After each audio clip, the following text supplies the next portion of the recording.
Ang tulak ito ay hindi para sa taong nang iwan, ito ay para sa taong dahilan ng kanyang paglisan. Siguro sa sandaling ito, punong-puno kayo ng kasiyahan, habang ako, nagmumukmuk sa kawalan. Sa bawat tawanan ninyo, sa akin ay higpi naman. Masaya ka ba na sa isang igla pumasok ka sa buhay ng iba?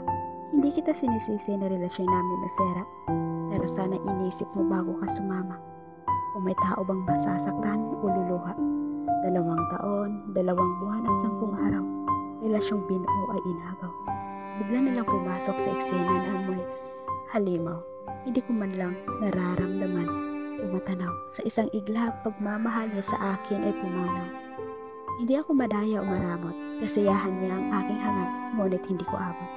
Handa akong ibigay ang lahat, kahit kapalit nun ay pagkalugmok. Sana wag mo siyang hayaang mababag. Alagaan at mahalin mo siya sa mga pagkakataong siya ay nalulungkot. Hindi na ako maasa na maibabalik pa sa dati.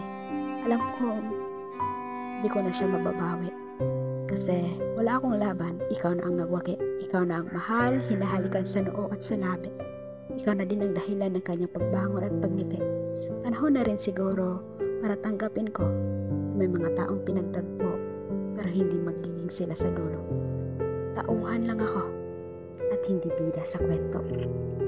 Dahil nakatadhana ay ikaw, hindi ako. Pero pwede bang kahit pabor lang sa'yo ako ay hihingi? Pag di mo na siya mahal, pwede mo ba siyang isauli? Handa akong tanggapin siyang muli. Buuin kahit hindi madali. Ingatan at mamahalin at papalagan ulit sa bawat sandali. Kahit alam kong iwan naman din niya ako sa huli.